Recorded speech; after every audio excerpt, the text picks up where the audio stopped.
La vida es lo que tú haces de ella, una escuela, un campo de batalla o un parque de diversiones.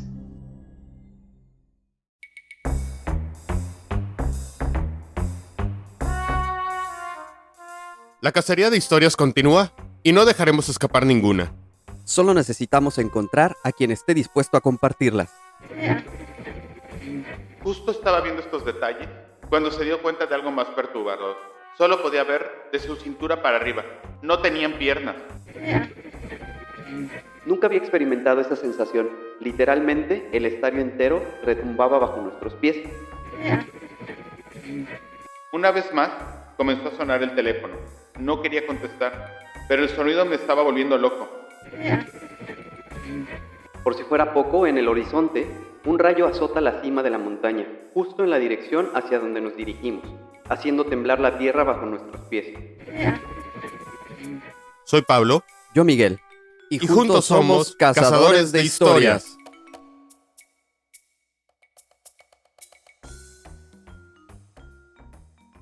Hola, ¿qué tal? Esta vez me toca a mí darles la bienvenida. Yo creo que ya escucharon el intro que generalmente ponemos en lo del episodio y pues le va a corresponder a Miguel las historias de hoy, ¿no? La semana pasada me tocaron platicarles un poco del Sasquatch y por el intro que Miguel una vez más nos está poniendo más interrogativas que una idea de lo que van a platicarnos, pero bueno, no dudo que sea de lo más interesante. ¿Cómo estás, Miguel?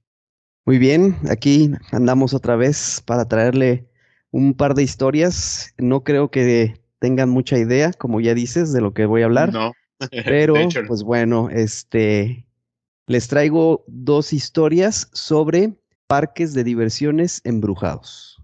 uy, no, eso está muy bueno. Pues sí, va, somos todos tuyos. Perfecto. Pues la primera historia se la agradezco a Julie y se llama La maldición de Little Park. Luis Anón llegó a Sudamérica en 1948 proveniente del Véneto. Quería reconstruir en estos territorios la fábrica de juegos mecánicos Fratelli Sanón, demolida por la Segunda Guerra Mundial en su país. En 1950 levantaron el Parque Rodó en Montevideo y en 1960 encontraron en Buenos Aires el lugar ideal para armar el parque de juegos más grande de Sudamérica. En el cruce de las avenidas Callao y de Libertador, sobre 4.500 metros cuadrados, quedó inaugurado el lugar donde los sueños de miles de niños y niñas se cumplieron.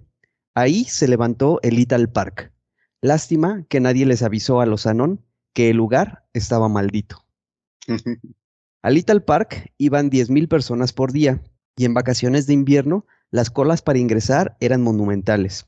Sus 35 juegos incluían, entre otros, 2 montañas rusas, una era la más alta de Sudamérica, tiro al blanco con escenografía de bonanza, teleférico, juego de las tazas, carritos chocones, los autódromos de autos Sprint y Super Monza, Dumbo y el tren fantasma. Un paraíso de diversión donde nacieron amores juveniles, además de ser el lugar predilecto para las escapadas de pinta escolares y para paseos inolvidables con la familia. Sin embargo, nadie tenía idea de la maldición y de lo que poco a poco iba desarrollándose. El 27 de mayo de 1978, un incendio destruyó el tren fantasma sin saberse jamás los motivos que lo originaron.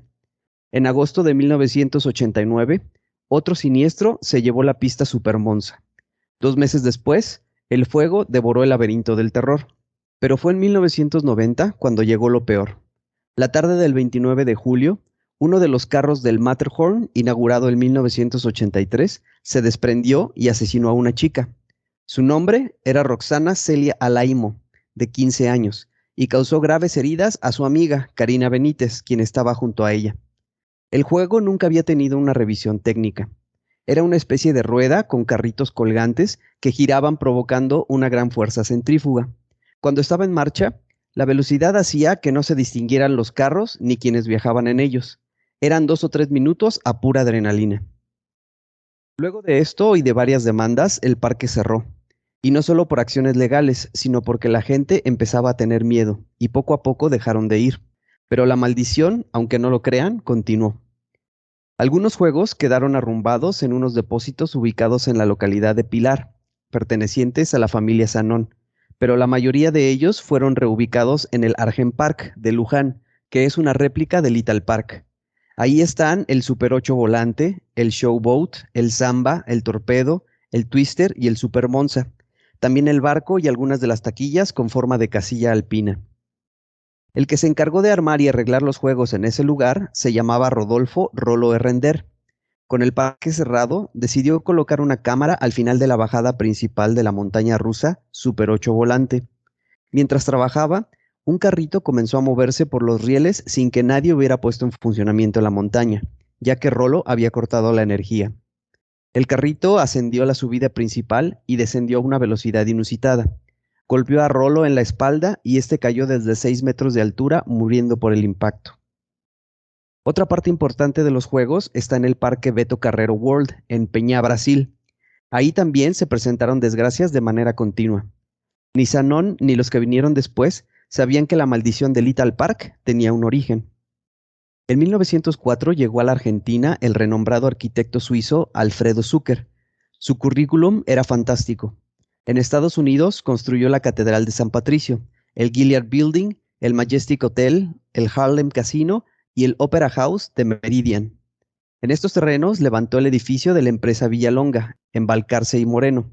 Uno de los primeros rascacielos de la ciudad, el Plaza Hotel, de 60 metros de altura, el ya demolido Avenida Palace Hotel, el Gran Hotel Casino, en Vértiz y Pampa, y un lugar muy especial, el Parque Japonés, entonces el parque de diversiones más grande de Sudamérica, sobre los mismos terrenos donde se elevaría el Little Park casi 50 años después. El parque japonés se inauguró el 3 de febrero de 1911 con una inversión de 2 millones de pesos, unos 4 millones de dólares actuales. En los primeros 6 días asistieron 150,000 personas y el precio de la entrada pasó de 50 centavos a $1. Miembros de la alta sociedad que habitaban la zona se horrorizaron con lo que llamaron la invasión del pueblo. Es entonces que nace la maldición, ya que debido a esto contrataron a una bruja, que tras una buena paga les aseguró que había maldecido el lugar y que todo lo que ahí se levantara no tendría vida y traería desgracias. 40 días después que el maravilloso parque japonés abriera, a las 0:40 del viernes 13 de marzo de 1911, se produjo un gran incendio que no cobró víctimas. Se dice que las llamas fueron provocadas por una chispa proveniente de una locomotora del Ferrocarril Central Argentino, cuyas vías bordean el lugar, pero pocos lo creyeron. En el parque se encontraba un juego llamado Terremoto de Messina, que reproducía la tragedia ocurrida en esa localidad de Italia en 1908, y en la cual murieron 60,000 habitantes a consecuencia del terremoto y posterior tsunami. La gente se bajaba de dicho juego casi descompuesta, y en ese mismo lugar, muchos años después, el Little Park colocaría la montaña rusa llamada Super 8 Volante, que era aterradora por su movimiento. Pero la maldición continuaba su obra. En el mediodía del 26 de diciembre de 1926, otro fuego destruyó por completo el parque japonés. Años más tarde, en el lugar, se realizó una feria popular italiana. En pleno mediodía se desató una imprevista tormenta eléctrica y un rayo mató a un turista brasileño. Cosas de bruja, dijeron. Pero la leyenda urbana dice que hay un chance para los enamorados del parque de diversiones que ya no existe, la cual consiste en seguir los siguientes pasos. Primer paso: comprar por internet una vieja ficha de entrada al Little Park. Es muy difícil encontrar vendedores, y si los encuentran, la fichita no está en menos de 2,000 pesos. Segundo paso: dirigirse al enorme espacio verde que anteriormente ocupaba el Little Park, justo a medianoche. Pararse exactamente frente al lugar exacto donde estaba la puerta de ingreso al parque con la ficha en la mano. Mágicamente, ante sus ojos, aparecerá todo el parque iluminado y con sus juegos en funcionamiento. La ficha les abrirá las puertas del parque, pero aquel que decide entrar solo tiene derecho a subir a un juego. Si utiliza más de uno, las puertas se cierran y el ambicioso queda eternamente dentro del Little Park. Si uno no se atreve a tanto, queda otro chance. Dicen que hay un misterioso almacén 39 en Retiro, donde se guardaron algunas reliquias del Little Park. Si alguien quiere verlas, debe preguntar por el perro Cerbero, el empleado ferroviario que las custodia, aunque observarlas les costará unos suculentos pesos. El Little Park está muerto, pero sigue viviendo en sus juegos, en sus historias y en las leyendas urbanas. Será cuestión de juntar coraje y comprobar si son ciertas. Buenísima la historia, la verdad. Y ahorita en lo que estabas tú empezando a platicar, me metí rápido a buscar imágenes del Little Park. La verdad es que se veía bien padre, muy Ajá. retro todo, muy retrofuturista. Y recuérdame el nombre de los parques a los que se movieron los juegos.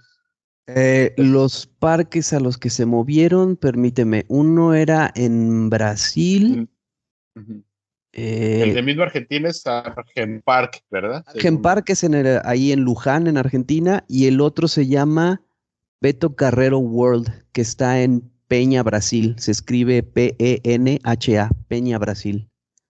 Y por lo que nos platican, entonces los juegos se fueron embrujados a sus nuevos. Sí, sí.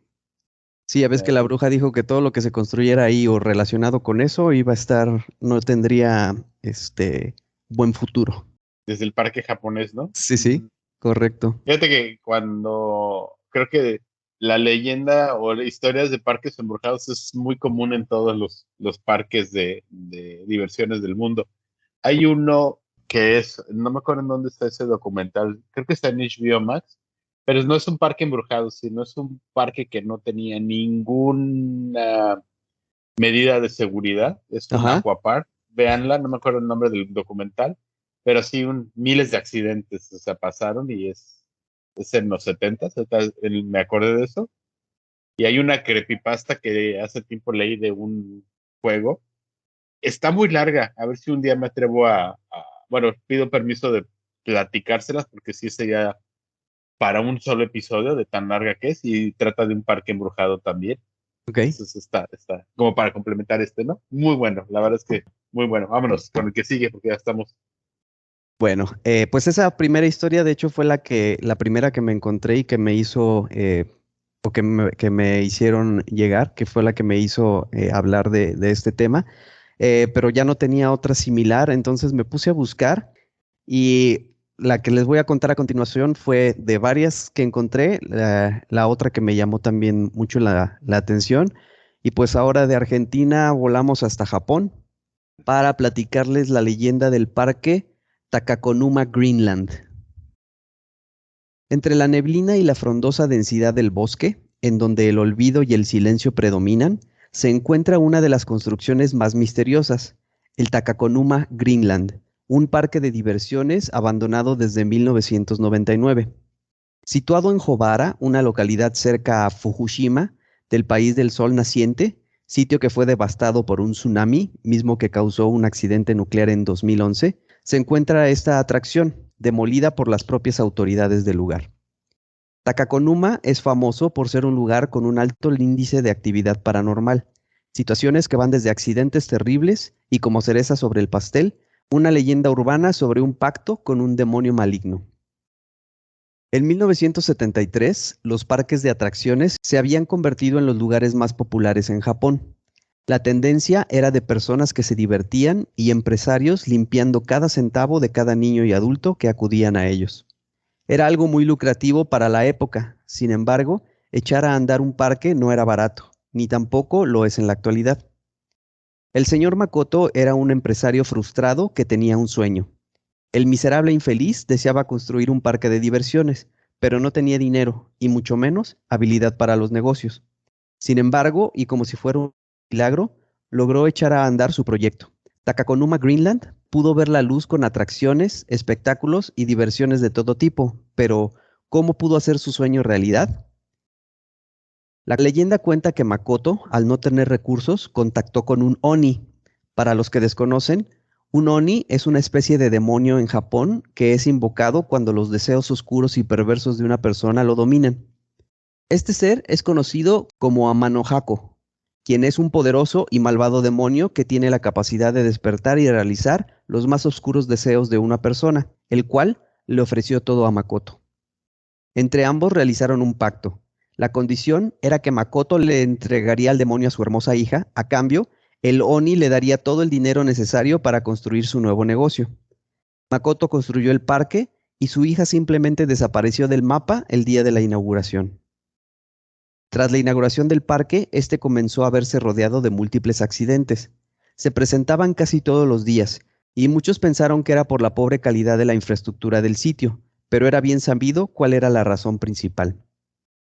Uno de los sucesos más interesantes fue la desaparición de un chico de 16 años al subirse a la montaña rusa El Dragón Blanco. El juego pasaba por un área boscosa, que en esa ocasión estaba cubierta por una intensa neblina. Cuando los vagones del juego salieron de esta área, estaban vacíos, no había rastro del chico. Los sucesos extraños continuaron, y apenas 2 meses después de la apertura, el parque puso fin a sus actividades. La razón, el canalla de Makoto terminó muerto. Una gigantesca montaña rusa, una rueda de la fortuna encantadora, decenas de fantásticos juguetes, a cualquiera le gustaría estar ahí, pero en Japón, un parque sin dueño es un parque abandonado, y así se mantuvo hasta el año de 1986.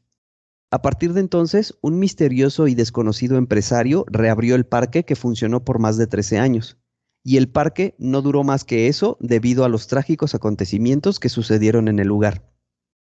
Dicen que durante esos años en que volvió a funcionar, por lo menos 6 personas murieron y otras tantas resultaron heridas. Parecía como si el parque estuviera ansioso por cobrar cada vez más vidas. La gota que derramó el vaso fue cuando un joven cometió suicidio luego de lanzarse del stand de la montaña rusa. En el testimonio, sus amigos dijeron que no fue posible evitarlo. Antes de subir al juego, el joven parecía normal, pero al entrar en el paseo parecía diferente y murmuró algo como: «Voy a ir con ella». Y eso pasó. De un momento a otro, saltó y murió. Muertes y más muertes ocurrieron en el lugar, pero si crees que la historia termina aquí, estás en un error. En el año 2007, un turista del Reino Unido llamado Bill Edwards decidió visitar el parque abandonado. Fue al sitio y encontró que a pesar del tiempo, todo estaba intacto. Fotografió todo, excepto que cuando estaba descargando las fotos en la computadora, no encontró nada. Y de hecho, así debería de haber sido, ya que el gobierno local desmanteló el parque un año antes de la visita de Edwards. El fotógrafo únicamente encontró una foto, solo que en lugar del parque apareció la imagen de quien parecía ser la hija de Makoto. Si crees o no, no me culpes, yo solo cuento la historia. Ve a quejarte con el tal Bill Edwards, claro, si es que tienes el don de hablar con los muertos, ya que Bill se suicidó y fue precisamente por la foto. Muchas personas han jurado ver el parque, algunos dicen que hasta en pleno funcionamiento. Incluso hay historias que relatan la visión del espíritu de una niña vagando por las calles abandonadas de la entrada de este. Y lo más sorprendente de todo esto es que en Google Maps se puede ver el sitio donde solía estar el parque. Hay gente que dice que si se queda mirando constantemente se puede sentir un mal presentimiento, como si la muerte estuviera a su lado. En algunos foros japoneses sobre el tema, algunas personas han informado que la imagen de la niña en la foto aparece como imagen en Google Maps, y que el parque también se puede ver, aunque no esté ahí. El problema es que cuando esto sucede, la persona empieza a tener convulsiones que los pueden llevar incluso a la muerte. En 2012 se encontró a una joven muerta en su habitación, en Japón. La portátil estaba encendida cuando encontraron su cuerpo. Muy japonesa esta historia. Todo, Sí, todo, todo, correcto. todos los elementos. Al final hasta lo de la fotografía que se aparece de la Sí. niña muerta. El suicidio del fotógrafo. Muy buena también. Por ahí en internet está la foto, esa que se ve como la figura de la niña. Y Ajá. y obviamente curioso, que me imagino que tú también ya lo hiciste, o si no lo vas a hacer, Sí. me metí a Google A Maps Google para ver, Maps. exacto, para ver por lo menos el lugar donde estaba. Y sí, bueno, se ve nada más un espacio muy grande, no, ya no se ve nada. Pero bueno. Ya vi la niña. Es como un espíritu en un campo, ¿no? Exacto, como un espectro. Ay, a ver si no se me aparece en la noche. Sí, tiene todos los elementos de una historia de terror japonesa. Ajá, Este parque, ¿no? sí. Pues muy buenas los dos. Me gustó un poco más la de Argentina porque creo que es como más, digo, no es que sea, esta no sea creíble, pero la otra sí siento que sea más Sí, tiene creíble, ¿no? más efectos de realidad. Ajá, correcto. Exactamente, pero muy buena. Pues me toca despedir, ¿verdad? El Sí, episodio. Muchas gracias por una vez más estar con nosotros.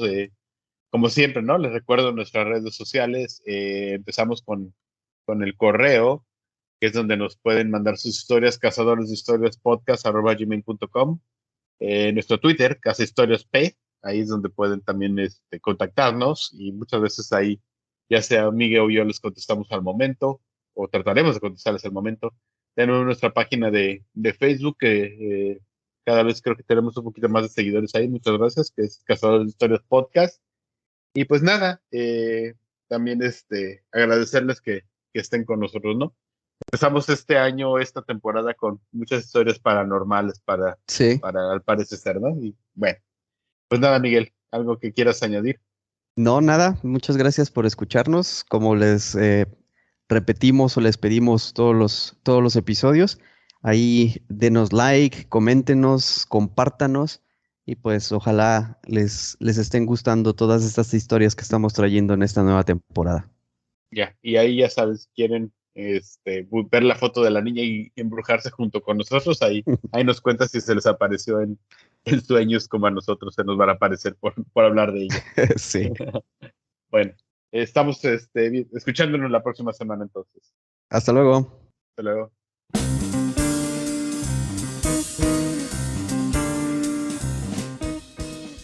Porque la vida es una colección interminable de historias y todos tenemos una que contar, esto es Cazadores de Historias, el podcast.